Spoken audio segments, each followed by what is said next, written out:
Hey, it's Mandy from Mending Mandy.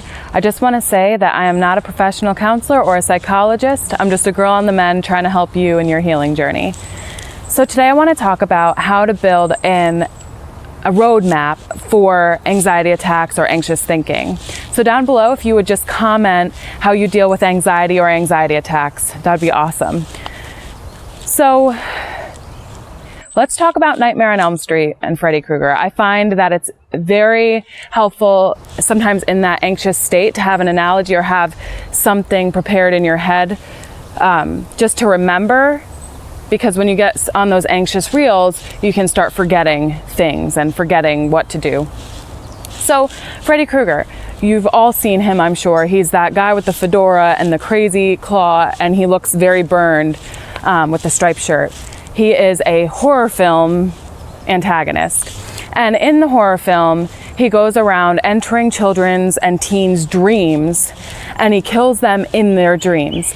In reality, though, he's really a vulnerable guy, just like anyone else, except he's got that claw. But he's vulnerable.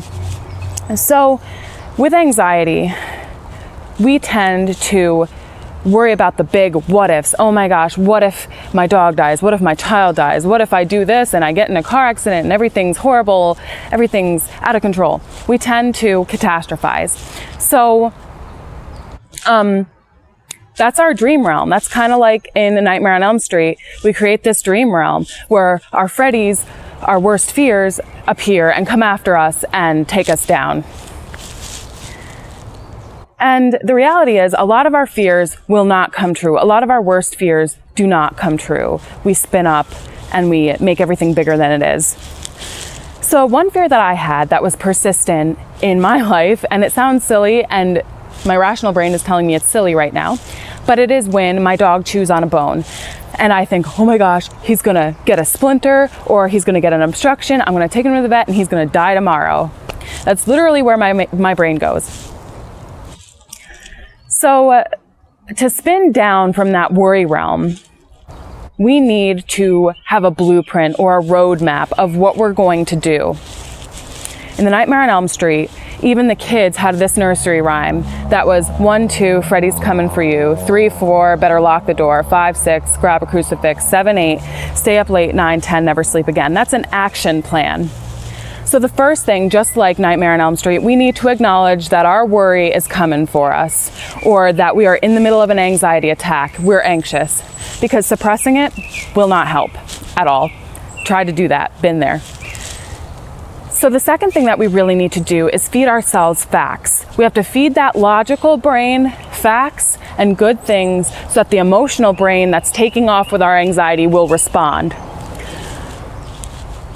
So we need to feed ourselves facts. Let's go back to the dog example. So what I can do when I'm spinning up about that, and what I do is I say, okay, I gave him a beef bone. It's a good choice. Pork splinters, chicken splinters, but beef rarely does. And I go down that list of facts that I have in my head for why I shouldn't be concerned. You can do this especially if it's a concern or an anxiety that just keeps coming back. So write it out beforehand, before you have that attack.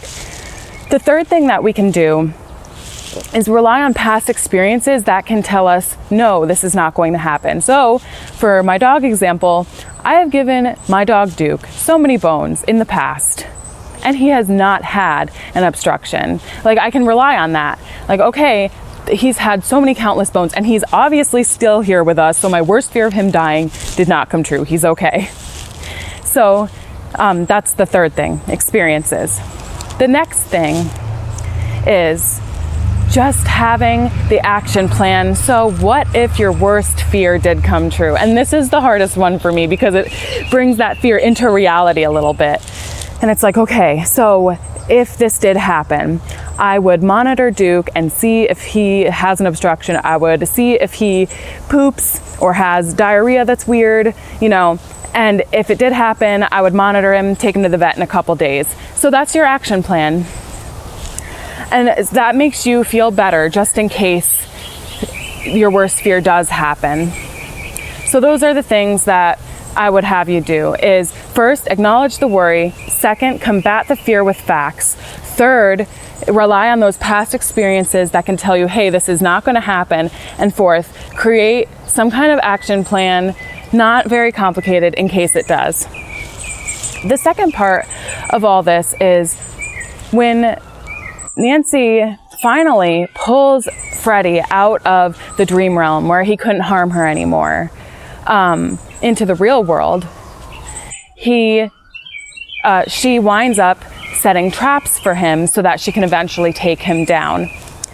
Now, your traps, when we're talking about anxiety, are going to be different for you than they are for me. So what may help you trap your anxiety and relinquish it is different than mine. So for me, I would cry. That's how it started off. I would cry and I would just go into a private room and let it all out. And that was my trap for my anxiety. And a lot of times I felt so much better. Or I would talk to a friend about my anxiety who tends to be more rational than me. So those are some of the things that helped me a lot. And the second point I want to make is those things could change. For me, it was crying at first. I didn't know what to do. I just cried, and that was what my gut was telling me. That's what helped me. Those might change. Now I tend to visualize my anxiety, and that kind of draws it away from me, almost into another realm, and helps me to just chill. So look into visualization if you want. All I'm saying is it's going to be different, and it may evolve. The third thing that I want to say about this when you're setting your traps, whatever that may look like for you, is in The Nightmare on Elm Street, Freddy comes back multiple times, okay? Like, unfortunately, Nancy didn't oust him in the first one. Sorry, spoiler alert. And even in Freddy versus Jason, when Jason and Freddy go at it, at the end of the movie, Jason cuts his head off and he winks at the end of it. So Freddy still managed to make it out. So what I mean there is you may have to approach your fear head on so many times before you're successfully trapping it, So be patient with yourself because it's a journey, and conquering that anxiety, you can get it to a